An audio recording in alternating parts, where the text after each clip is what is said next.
Hello and welcome to another episode of Wheel of Convo. My name's Joe. And my name's Corey. And we were lucky enough to have the wheel spin on the People's Choice, and we called an audible since we didn't have a topic in the People's Choice spot on our Facebook poll. Hint, hint, wink, wink. We decided to go to the most downloaded topic because that seems to be what the people like, and that was elephants and donkeys, our political discussion. So we're back for part 2 of that discussion. In part 1, we sort of aired our grievances with the current system. So we have a plan for part 2. Joe, if you want to explain that to the folks.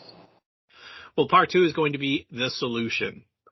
Take it as you will as almost a playbook for anyone running for higher office, presidential candidates, call it what you will, a guide for them to better unite the country and to stop this squabbling and start really eating the beef instead of worrying about the mashed potatoes. That's right. This is if Wheels and Joe Yago ran a political ticket for 2024.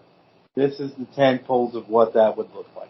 That's one thing. You have to have a framework, and you have to have an idea, and you have to stick with it. So, Corey, what you got for your first 10-pole issue? So the biggest 10 pole for me, and I think the pandemic and subsequent inflation has brought it to a lot of people's minds, would be universal basic income. We need to set a floor for people to live in this country.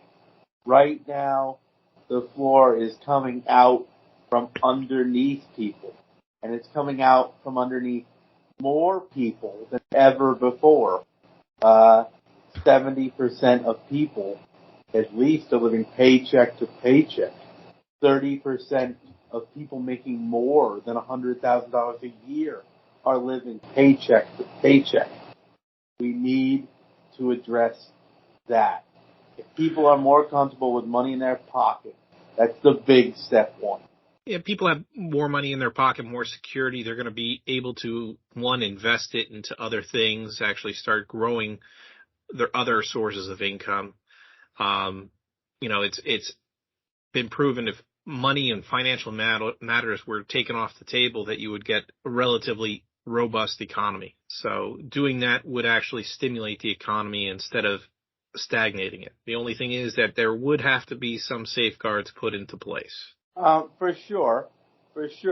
But the problem is right now, modern safeguards, social safety nets in this country are actually designed to keep people poor.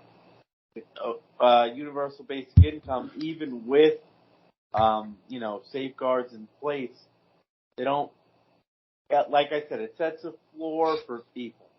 Modern social safety nets like disability and even Social Security set the ceiling, because then if you make too much money, it goes away from you. And that has exacerbated so many issues. That's setting a floor. But what kind of safeguards do you have in mind? I think that the Consumer Protection Agency should get beefed up, and if something like this was to be enacted, that they would have to sit there and watchdog all of the other businesses and all the other entities to make sure that they're not gouging prices in order to line their pockets, because they know people will have increased disposable income. One of the big things was in the 1970s, I believe it was, that they were trying to price lock food, and then you had a lot of different, like the meatpacking industry was starting to, relabel or rename food so they could sit there and go over and get additional money. It's hard because there'll always be room. They'll be able to make an argument for small price increases because the cost of things goes up. We see that all the time. But we need to try and enforce it, but it'll be hard to enforce. You're raising the price. Tell us why. Exactly. So many items too. Because that's the one thing that would happen is you would sit there and see the price of milk skyrocket. Because this way everyone's getting the money. You know that they're getting the money. So why don't we just get the money from them? And, basic necessities and needs and everything like that shouldn't have to be increased just because people are getting increased amount of money. It's people trying to line their pockets and take advantage and fleece the people that don't really have the money. And one of the other things with universal basic income is it has to be universal. Everyone gets the same amount of money. There is no catches. There is no increases. There is no decreases. If people decide that they don't need the money or don't want the money, they can give it back. That is their choice. It's not their obligation to. If they want to feel good about themselves and they want to give back the money, you want to know something? Give it back by all means. But you shouldn't have to be obligated to. In case in point, the person making a part-time school student making not even $15,000 a year would get an arbitrary amount of $1,000 a month, just like Andrew Yang proposed in his presidential run. There is no stipulation by that. I know a couple of the programs that they're doing, you have to sit there and you have to check so many boxes in order to be in that pilot program. Why does there have to be a box that you have to check? There's no need for it. If that's what you want to do, then make it open and available to all. And I understand this would undoubtedly lead to some waste, right? People that don't need that money will receive it. But I would rather over-target than undershoot it. So the easiest way to do it is to just give it to all. Well, that alleviates the income requirement that a lot of the social safety nets have in place, where if you get over a certain amount, you no longer qualify. That's the one thing, is you don't no longer qualify. Okay, I understand you make too much money. So people usually just sit there and be like, well, if I do get that promotion, or if I do work extra hours, I'm not going to get X, Y, and Z. And I need X, Y, and Z in order for me to be where I'm at. That should not be an equation. People should be working. If they can work out of it, they can work out of it, but they still have that amount of money, so they're not in dire straits. I'm not sitting there and saying, well, I saved my $1,000 a month for the last 12 months and I'm going to take my kids to Disney. This is not what it is. It's not to take your kids to Disney World. It's not to do that. It is something there to help people. If people have enough money and are able to go to Disney World, then you know what? Have at it. Go at it. Have a great time.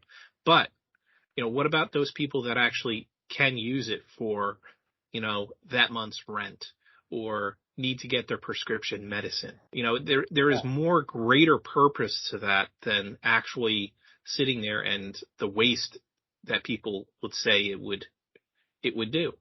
Right. And that's who the target is, which is fantastic. But the positive I don't think people broach enough is even some people who maybe it's a little extra pocket money for them, or they don't really need it. Maybe, maybe they do go to Disney World, but capitalism relies on spending. Or maybe they're able to save some money and start that business or that idea that they've always had, but they didn't have the time or money to get it off the ground. They can now try to do that. The innovation this could spur, even aside from helping the people at the very bottom who need it the most, the positives greatly outweigh the negatives. And the same thing could be said for even a universal education. They do it in the primary schools. In elementary school, junior high, high school. You go to school, you pay school taxes. Why can't that bubble up to the university level? And that's the one thing. And it's not that certain people would be going for free. Everybody goes for free. Everybody. One of the biggest quotes I was looking through a couple things online and I ran across that the scene in Good Will Hunting where Robin Williams was with the other guy. And he goes, you had all these people in the 1900s sitting there and talking about space and time. But it took one 26-year-old patent clerk who did it as a hobby to actually prove it. And that was Einstein. Yeah. That spoke volumes to me, because you have so many people here that are capable of doing so many extraordinary different things. But not everybody is going to be an Einstein. Not everybody is going to be, Plato or Aristotle. And we know that, but to me, and this is what you're driving at. Everybody in this day and age, in this country, not everybody has the same opportunities. Exactly. There's still a lot of talk about picking yourself up by your bootstraps and all that kind of stuff. But the truth is, some people, through no fault of their own, start 10 steps behind. We just need to make it so that isn't a thing. That doesn't mean that everybody makes it and everybody's super rich and successful. It just means that everybody has the chance to. This country was the land of opportunity. It was a land of opportunity for a reason. It didn't matter about your social class, your upbringing, who you were, what country you were from. If you came here, you had the opportunity to sit there and do what you wanted to do. There was no predestined occupation for you. There was no, you had to do this. There was no class system that you had to fit in and you couldn't move yourself out of. The one thing is that the opportunity in this country is shrinking. It is shrinking like a person's genitalia in cold water. It is because it was cold. It is getting very cold in here, and we're not very caring. Someone needs to go into a hot tub and let the circulation flow. Yep. Wealth has become dynastic. It's become generational. Lack of opportunity goes from generation to generation. It starts with schooling. It starts with where you live. We will, I believe, have an unprecedented opportunity in the next 15 to 20 years to address this. The question is, can we do it effectively? And that's the one thing, is the old way of thinking. People need to get away from the old way of thinking. Just because someone is rich and powerful doesn't mean that they are all knowing, all saying, all doing. They're not. The people have a voice. The people need to use that voice. And all I'm saying is that people need to know that someone is in their corner.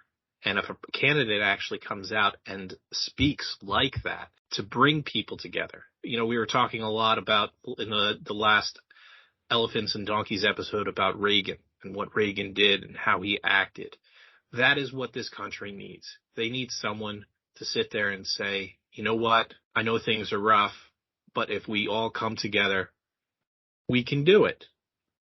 We need to focus on things that bring us together, not things that sit there and divide us. That is the one thing that you have to realize, that everyone here on this planet, we all breathe the same air. We all have blood through our veins. We all want certain things that we want individually. But once we put our collective consciousness into something, we can be unstoppable. We could move mountains. We can go into space and explore other planets. The one thing that is stopping us is division. Do not let people divide you. We see it in times of tragedy in this country. We all come together after big tragic events. But honestly, what the right candidate can do is, and we're talking about wages now and basic income. We've got instilled attitudes that certain jobs don't deserve respect. If a candidate comes along and says, hey, the burger flipper matters just as much as the CEO does, then that's where we start. And we need to start there because everybody's enemy is, we all have the wrong enemy these days, for lack of a better term. So everything is somebody else's fault, somebody just doing their best, and it's hard. We need a candidate who sees the value in the different perspectives of all people. And leveling income's the first big start. And that's the one thing. It wouldn't be a popular primary issue, but if the person has enough charisma, it can work through that. If they stay on course and do not sit there and make dispensations for people so they could try and get votes, I think it would work because you're going from a far right or far left point of view to a center point of view. You're not looking at the people that you want their votes to get the primary spot. You want everybody's vote. It doesn't matter if they're left, right, or in the middle. You want everybody's vote. That is what they need to start doing because right now what they're doing is you go to one state, they talk differently than they do when they go to another state. Political theater, really, where it's not a nation. It's not nation. It's each state at that time. Right, and I understand that, people living in certain states, they've got different needs than people in other states, but we've crossed over the fact that they all have the same basic needs and the basic starting point's the same. There are very basic things which we can all agree on that nobody seems to be willing to take the plunge and build a platform around. And that's the one thing. Anytime in business, when you sit there and you look at a problem, I come from some management experience, and what you do is you don't sit there and if you have a systemic problem, what you need to do is you need to go back to square one. You can't just sit there and identify the problem because the problem's still going to be there. You sit there and you actually sit there and do a deep dive, and it's making sure people understand the basics, not the need to know right now, but the basics. And if you do that and have people sitting there just worrying about basic situation, it's going to be a home run. And you're talking about fixing the problem. So I think another place where we can start is we've got people all over the government who have had decades upon decades to quote unquote fix the problem, and problems have only been exacerbated. So I'm talking term limits for congressmen, senators, and the Supreme Court. This should be the second piece. It's the second play in the playbook. And that should be absolutely. These people are stale. They are set in their ways. They need to change. This country is changing constantly. And what they're doing is they're sitting there trying to forecast the change for it. These people need to go. There is no need for a person to sit there and work their whole adult life in Congress in order to stifle the situation. Right. There is no need for it. They're not even trying to fix the situation anymore. They've been bought and sold by so many corporations and rich people that that's not what it's about. And politics shouldn't be enriching people. You sit there and you look, there was one Republican senator, I think it was Strom Thurmond, who was in his hundreds and he was still in office. The guy had to get wheeled out to get changed every 5 hours. I'm not saying that yes, he was old, but was he actually doing anything? No. He was there to sit there for their balance of power. People knew him. They knew him when they were children, and they voted for him because he was the name that they knew on the ballot. This country was not founded so you can have a dynasty sit there and it's like the new aristocracy. It's like absolutely. House of Lords in England, because people had land. They were able to make decisions. It's not that way. You sit there and you look at all of these people. They are making multi-million dollars for what? Recently in the news, they sit there and say that there's a probe in their on both sides of the aisle looking into insider trading because these people are sitting there making these moves because they have inside information because they're passing laws. And the thing too is, if you are in power that long, where it's just easy to keep your power, what incentive do you have to change anything at all? A term limit means if you want to have a legacy, or if you want your party to keep power from the person after you, you need to deliver for people. You know, the other issue I have with that branch of government is, you know, it shouldn't take a person 15 days to read a bill. There has to be a limit on that because there's no need, there's no purpose for having, you know, 300,000 page document to go over what is in a bill. You know, let alone the person sitting there reading it, they wouldn't understand it because the people that wrote it are the people that are going to benefit from it. But how can the congressperson or a senator read it in a timely manner and vote on it in a timely manner? And as far as votes go, and I do think we'll see some change with what I'm about to talk about in the near future. The filibuster is a good idea in theory, but going to filibuster, block bills, block ideas, it better be with a conscious objection to that idea. There's no filibustering by reading the phone book, or, you know, it has to have substance. Filibuster's got to have substance. I think it'll actually be eliminated in the short term. But that's the one thing that the reason why they keep that filibuster on there is because they don't, a lot of the people are against it because if the shoe was on the other foot, they would not want them to just pass everything through because they have a majority. They would have no voice. I understand that, but like, if you're just saying, if you don't have another idea even, because a lot of times, and this applies to both sides, a lot of times the sides that object doesn't really have another idea or a better idea. But, they just want to waste time. You're just trying to waste time. Like, that's what people didn't vote a party in so that the minority party could control the Congress by reading the phone book. That's not what people voted for. So in my eyes, I say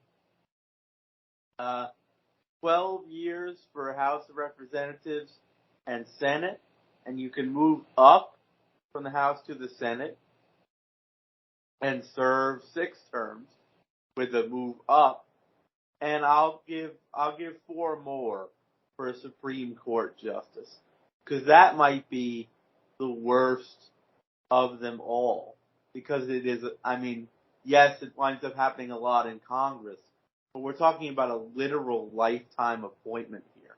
We don't hire people in regular companies once they hit retirement age because they're seen as a liability, yet they're exclusively running the country and making the laws and interpreting the Constitution. You know, that them doing that is just securing their own piece of power. You know, the other thing too, I would say is that if there is a government shutdown, the first people that lose their salary is the congressman, absolutely, president, and the Supreme Court. They have no skin in the game. They get paid either way. They get paid either way, and they just are kind of screwing with the rest of us. Exactly. So there's no need for them. You know, why is it that a person that's working at a VA hospital as a nurse or a doctor doesn't get their pay, but they're supposed to go to work? But these congressmen will sit there and be on vacation, and there is no budget in. And it applies to so many things. Why is it that the people with the best health care that this country can buy don't think it applies to everybody else? They play by different rules. Like, we need to level the playing field even from congressmen. maybe alter their pay. If we change congressmen's pay to what they're okay with the minimum wage being, minimum wage would spike in 2 seconds. Exactly. Because it's something that affects them. But they should be forced to live the way they decide, because they have decided the bottom line for the least fortunate among us. You sit there and you look at through this course of history, when did it become that it was all of these elitists and sons and daughters and everyone sitting there and becoming congressmen and senators? It wasn't something that it was supposed to be handed down from person to person. When did that start, Joe? Do you know? I would say probably started in the 1800s. Yeah, you think way back then? Yeah, because it was you have people that have opportunity and they sit there and they took full advantage of that opportunity. They put a limit on how many times a president could run when, and that was only after Roosevelt died. Yes, is when they instituted term limits for president. Why is it okay for a term limit on a president, but not a term limit on a congressman or a senator, or even a Supreme Court justice? And it all boils back to, especially in dynastic politics, it's boiling back to the money, right? People like you and I, we're sitting here, we're talking about the solutions. I think we're two reasonably smart human beings. But the truth is, we don't have the money to get into politics and try to make that difference. Politics has been, and the American government has been bought by money. Rich people make it all go round. That's something that, it probably in terms of donations and then congressional salary, I want that in the playbook. I want money out of politics. It shouldn't exist. You should have maximum donation for one person during however many months that they're running for office should be it. Either that, or what they could do is if someone wants to donate, then they donate into a government entity, and the government entity will sit there and divvy out the money. I think that's what needs to be happening. I think there needs to be firmer regulation on this. It should be fair. Why is it that a person can sit there and run 6 TV spots, one after the other, against the person who has no money to do it? It is inconceivable to me that you would actually sit there and find that that's fair. And then you have we use Trump as the example, but it goes much further. Even here in New York, with people like Michael Bloomberg, and I don't know necessarily what qualifies a person to be a member of government or Congress or a president, but I feel like money shouldn't be the front qualifier. These people have the money to play the game, so they jump in. But like I said, they're making the rules for the rest of us. Rich people don't necessarily need to become politicians and senators and the president. Well, the other thing, too, that bothers me is you sit there and you listen to the news during an election cycle, especially these primaries. You have these newscasters that are sitting there and these opinion journalists that are sitting there and actually bragging that their candidate of choice actually raised $200 million in a fundraising event. $200 million for a political campaign. Is that necessary? No. How much difference could an amount of money like that have make made in ordinary people's lives? Exactly. The money is not going to where it's needed. That is it in itself, which means what are they paying for that donation? What? That's what I would like to know. And that's why it's a bad thing. Money and politics do not mix. Right. You raise $200 million in a fundraising event. We know that $200 million isn't going to the Joe Schmo on the street who needs to feed their kids. It's going into ads and media and print so that person gets elected. But then those people who raised the $200 million come back and say, hey, we got you elected. You owe us this now in terms of policy. Like, what they're buying the seats, right? Exactly. The person that wins whatever seat we're talking about is just a figurehead. They've already been bought by those people that gave them $200 million. I just find it, and it's reprehensible that these people actually report on that. Yeah, as if it's a positive. Yeah, as, their opening story was, so and so raised $200 million in their political campaign this month, and then next thing you know, people can't afford white bread or milk at the store anymore. Where does that show you that where this country is going? There's such a crazy disconnect between the haves and the have-nots. They sit there and talk about there's two Americas here. Yes, there is two Americas here. The one that people actually live in and the other that they actually report. And people do not know what it's like in government to live paycheck to paycheck. Or at least they don't know or don't care about it now because they don't have to. We're striking onto a problem here, though. Joe. Exactly. You know what a sitting congressman has to do in order to get retired? Congressman, 2 years. You know what they have to do? They have to get a second term, and they are vested for life. How unfair is that? What job do you know, Corey, that you can sit there and work for 4 years and get a pension and free medical for them and their family for life? That is disgusting.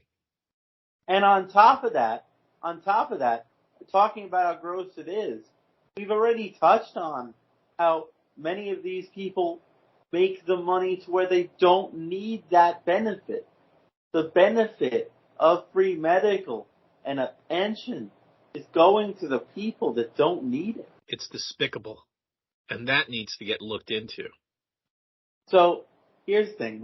We're talking about all the plays in our playbook so far are talking about leveling the playing field between the super rich and the average everyday American.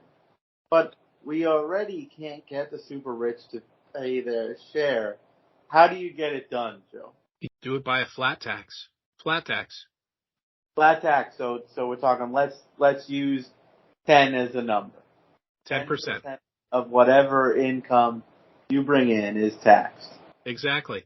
It's fair and equitable for everybody involved with no deductions. Do we want deductions for if you have a child, if very basic, I'm talking very basic deductions. No basic deductions whatsoever. If it's going to be a flat tax going across the board, it is going to be 10% across the board. There is no deductions.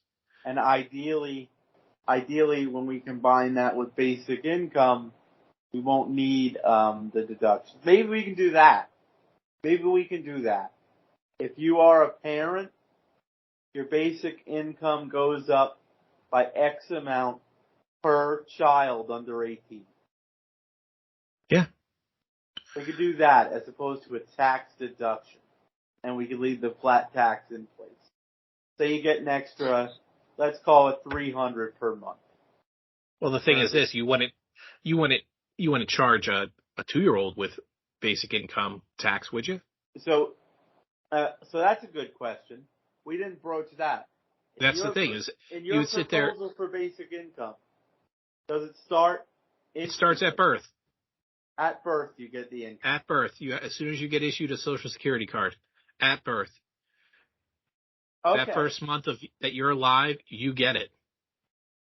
And that's why there's not going to be any child tax credit because you're already getting their basic income. Yeah. And if you want to do it that way, that's cool with me. Though I mean, I think in order to make it more palatable, sort of because I do think something like this will pass in my lifetime, mostly because of income disparity and automation. Maybe you start it when they're 15. Look, I'm all about if you want to start it at birth, it's cool with me. But in terms of trying to get it passed, it might wind up being later than that. Because if you do that, your flat tax will go through because you don't need a credit for your child. That Yeah. money is not going to be taxed until they are 18 years old. And I want it. So we've touched on a few things. You touched on prices of food and such, and people trying to make it flat at one point. I worked in the banking industry and in the mortgage industry for years. So this basic income and the flat tax should help with your basic needs, food and housing. In the banking industry, what the metric that we were told to go off was that your mortgage or rental payment should not be any more than a quarter of what you bring in a month. So many people in this day and age are so far above that number, it's insane. I think we need to have like some sort of a price limit on mortgages and rent along with all of these. Because like you said, you were talking about goods going up because everybody has the disposable income. Well, housing and rent is the big one. How would you structure a potential limit on that? A structure limit, you would have to put a limit on anything that is needed in order for a person to survive. Food, utilities, shelter. Those are the ones that you would want to protect. And that's what I would sit there and do. Your basic income should only be a quarter of what you actually get. Yes. But your utilities shouldn't be astronomically high either. There's no need for that because there's going to be definitely gouging from that if you have something with a universal income.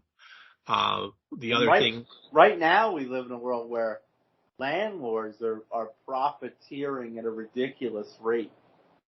So you'd have to restructure how housing is done in this country. Almost wholesale.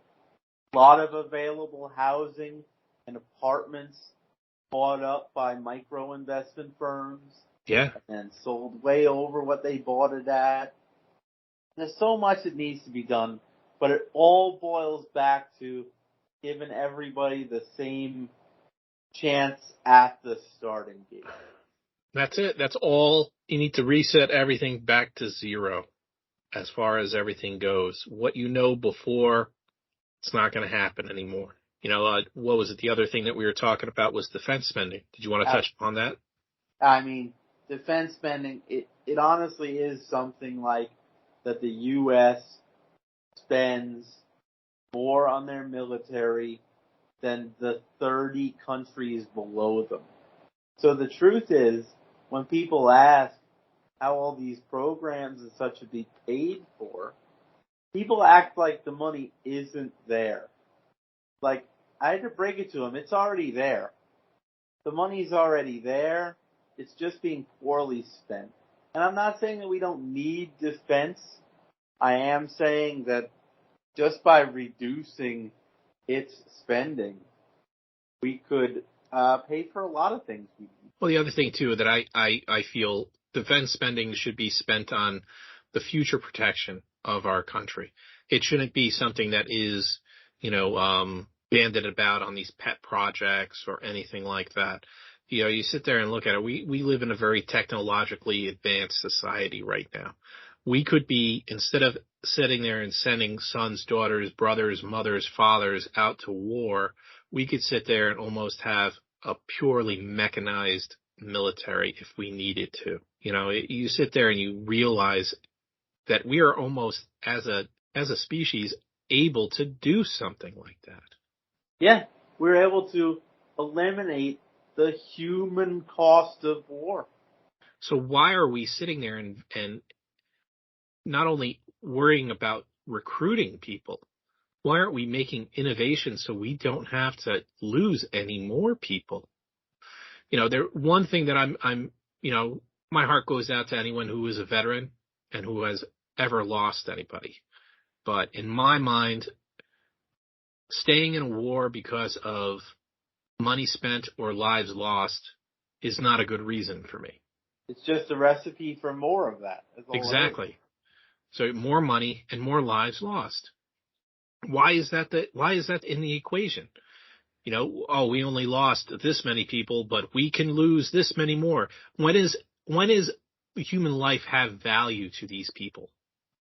When it's theirs. That's what it is. What win are they trying to claim? Exactly. Give us an endpoint. When is it going to be enough? When is enough enough? When you get your objective? No. Using Afghanistan as an example, because it's probably the most recent and really bad example at hand. What was the goal there? Like, I understand the initial goal of, making sure the Taliban didn't have power. But when we were there in year 15, did we really think we were going to turn it over to a democracy at some point? At some point, you got to know when to cut your losses. We went in there for what was billed back in 2001 was to go in and get the terrorists out, and that was it. We weren't there to build a nation. We were there for revenge. We were there to get the people that got us. And then it became a nation building. Exactly. Reason why, because they saw dollar signs. That's why. People were going to make money off of it.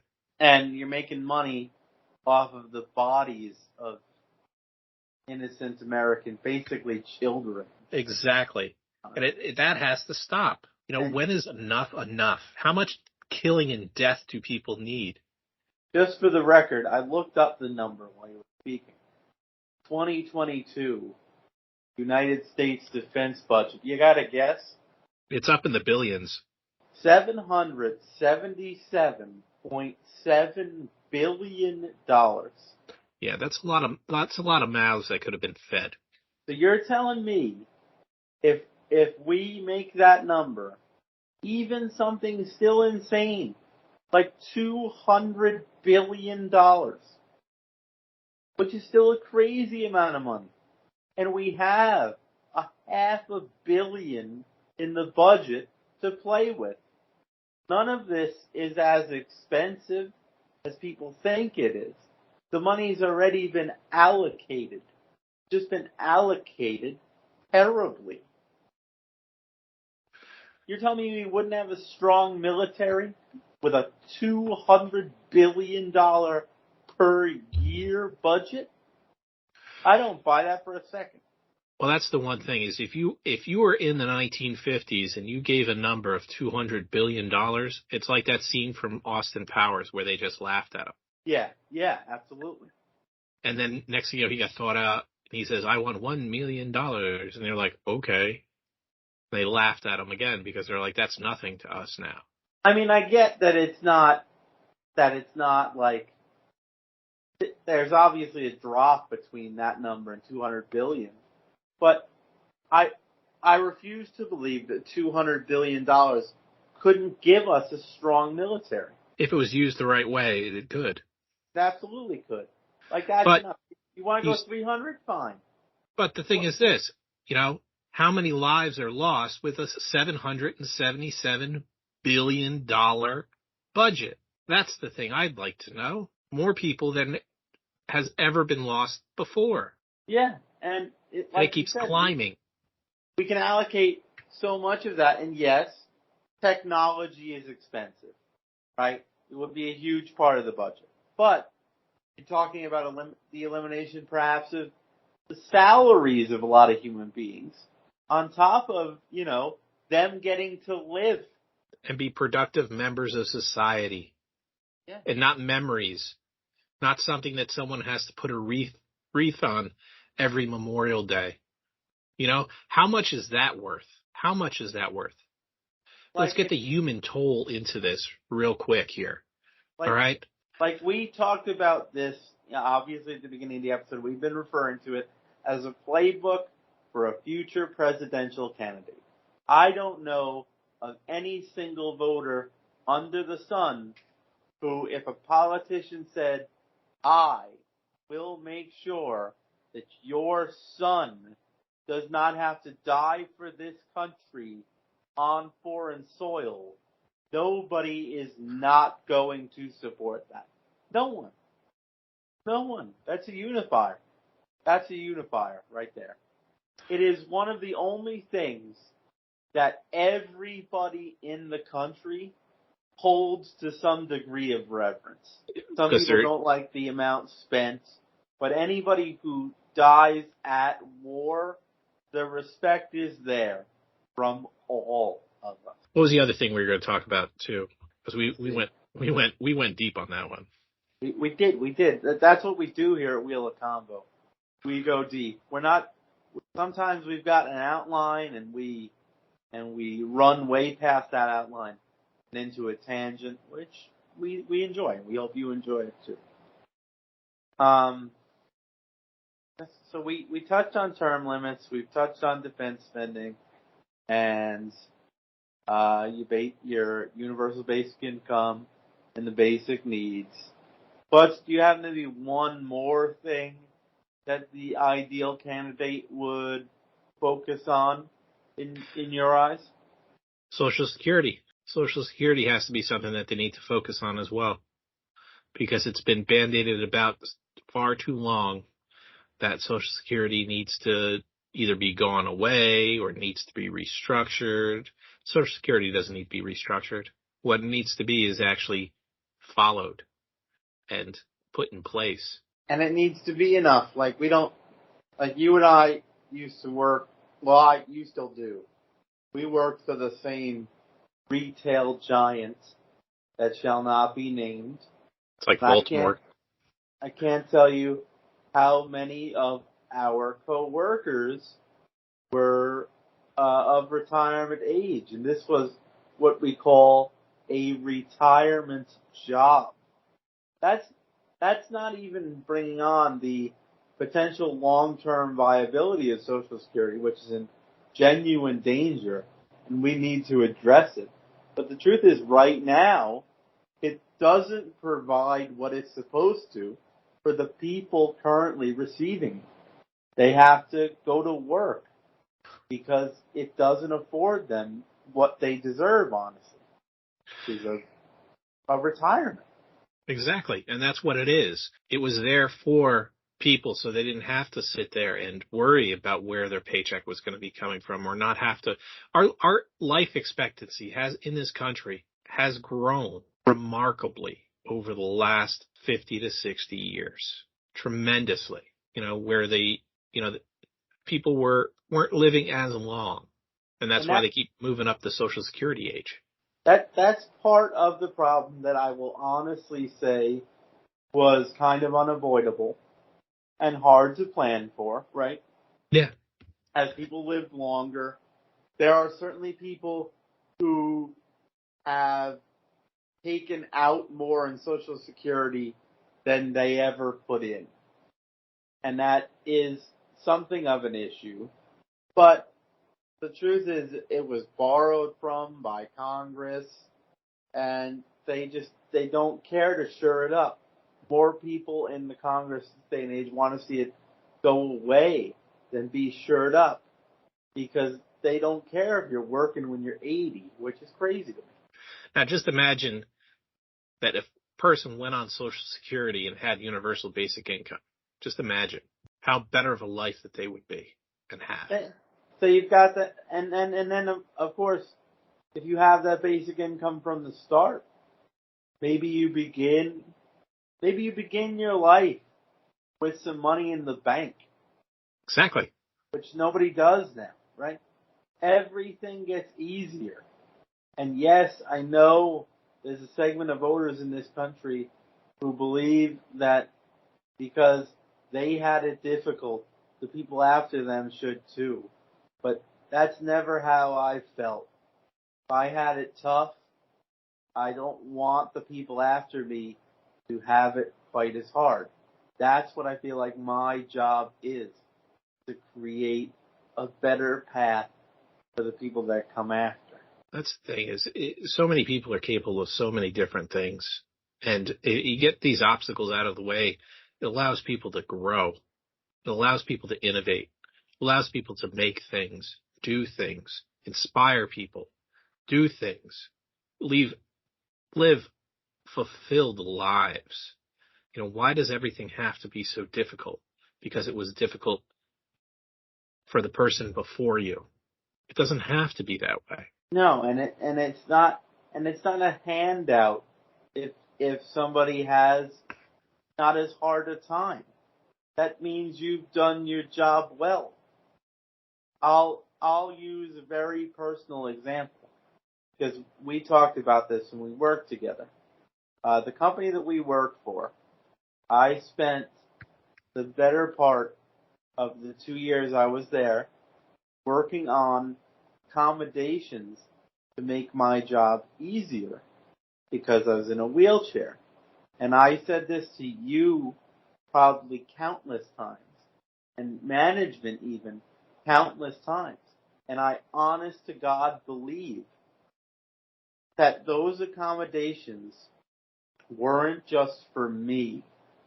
It was so that the next person who came through the doors of that building on wheels had a better start than I had a better chance than I did. If that was something that I could do, then I'd done my job as a disabled person. And just as a person, that's what I believe my job is. I want the next generation of disabled people after me to have more opportunities than I did. And I just wish that I could see that applied by everybody, disability or not, by everybody to everyone else. That's the attitude I want to see. This is a tough one, man. I might have made Joe a little speechless there. Yeah. No, it's show the respect that you want to the other people that are around you. That's not something it shouldn't be said. It should already be known. That should be something that's, if you're sitting there and you're struggling, you're doing something like that, you're going through a rough patch or you have a problem with something, the answer isn't always, toughen up or straighten up. No, and we've, it's far too much that is the only answer for a lot of people. Exactly. Or even like taking it a step further than that, whatever it is that you're going through, some people believe that it has got to be your fault, right? Exactly. So we started at a place of fault where maybe it doesn't belong, and then we live in a place where the only person that can help you is yourself. No. And it shouldn't be like that. Sometimes you need help, and I got news for you. This applies to money. This applies to anybody out there listening, going through a rough patch, even if it's in your personal life. It's got nothing to do with money or you standing like that. It's okay to need help. It just is. Just is. And ideally, we create a system and a place where less people need help with basic things. But there's another side to that too, where people need to start asking for help. It's a two-way street. In asking for help. Exactly. And it's a two-way street. Majority of the time, if you ask for help, people will give you help. And that's the most important thing. People do want to help, but they don't want to intrude and almost offend other people. We talked about Ronald Reagan. There's a famous Ronald Reagan quote that I think we can turn around and give to our possible future political candidate. There's a Ronald Reagan quote where he said, "The most terrifying sentence in the English language is, I'm from the government and I'm here to help." And what if that actually meant something? What if And that it wasn't a actually had joke? meant? What if it wasn't a joke? What if we meant it? What if that was the thing? There you go. That is what's going on. That's in the front page of our playbook. I'm from the government and I'm here to help. And we mean it this time. Yeah. Because so many times people have thought, whether it be FEMA during Hurricane Katrina or countless other things that have gone on, that it's always been, the good old boys club. And that has to stop. Government was supposed to be something you did as a service.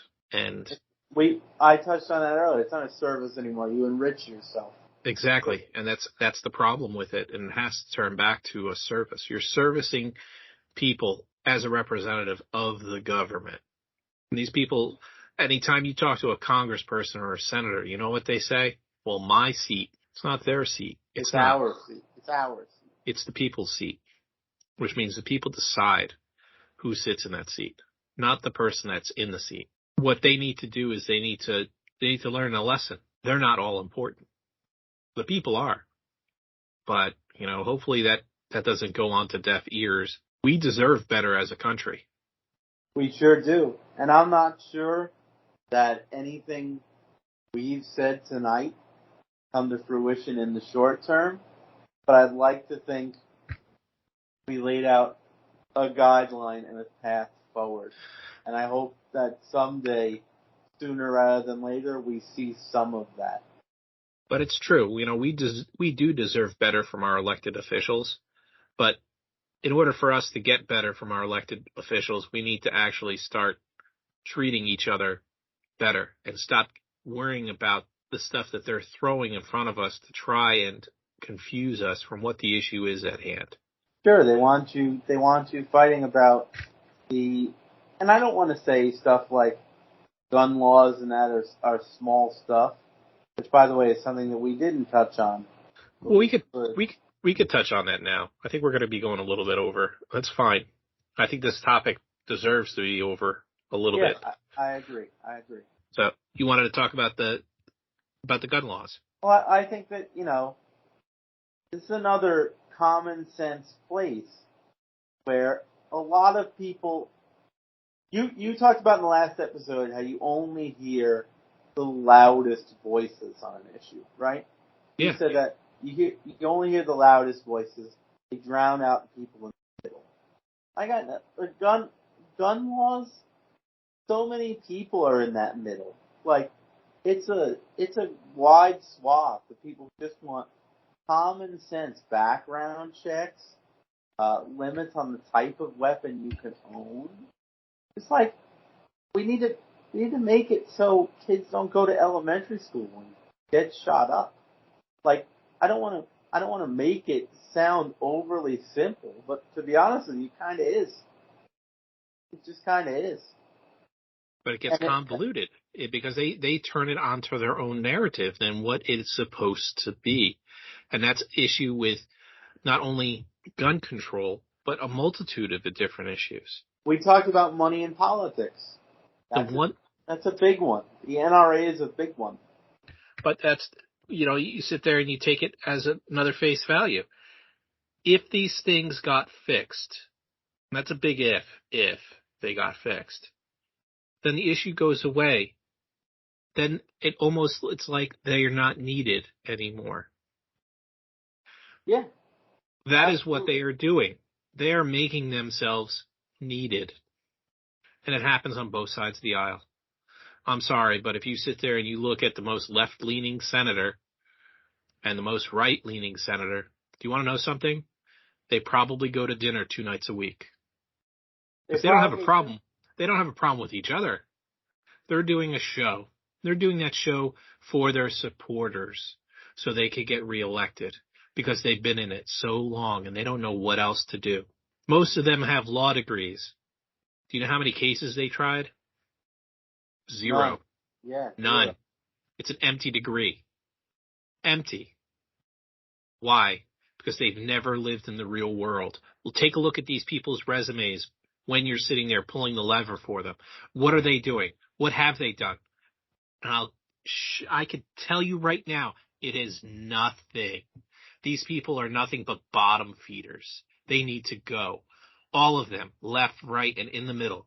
All of them. They have failed you. They have failed you. And they'll sit there and say, well, I need my position because I know how things get done. You want to know something?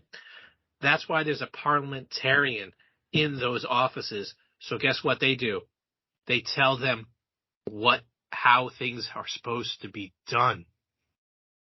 No congressman is special. No senator is special. No president is special. And sure as hell no Supreme Court justice is special. You touched on it briefly. But I've always sort of made that half joking and half not about diseases and stuff in the medical field, that there's no money to be made if you cure something. Exactly. Right? And that's what you're getting at here. Keeping the problem intact is good for their power and good for their brand. There's no incentive from them to fix the problem at hand. The problem itself is what actually helps them get elected. Because they can continuously say they'll fix it, all the while not doing it. That's something that term limits would accomplish too. It would create, perhaps, it would drive action. Because you only had a certain amount of time to get stuff done, and then your seat and the subsequent power that came with it was up for grabs. You might actually act. And it's a shame. It's a shame that, there's a reason why they took civics out of public schools. And the reason why civics was taken out of public schools is so people could be enlightened on how things were supposed to be run, how things were supposed to work. They took that out. I don't think that they even have a civics class or a participation in government class anymore. I know I took one at the end of high school. I don't know if I don't know if it's still on in the curriculum, but it should be. It should be not only a senior year but a junior year as well. Here are people that are sitting there going into the general population to actually have a vote and have a say on something. You think that you would want to sit there and teach them what some of the pitfalls that have happened. Yeah, absolutely. But all right. What do we know? What do we know, right? I was glad that we came around to that because I feel like we wrapped it up with a really fiery exchange from Joe. I'm sorry. Joe was fired up, guys. No, we love that here at Wheel of Combo. We love when Joe gets the emotions flowing. I know the audience does too. I hope we laid out a framework that people respond to and hope to see it implemented somewhat in the future. That's all we were trying to do here. I hope so too. It's something that, people always sit there and talk about change. There's your change for you right there.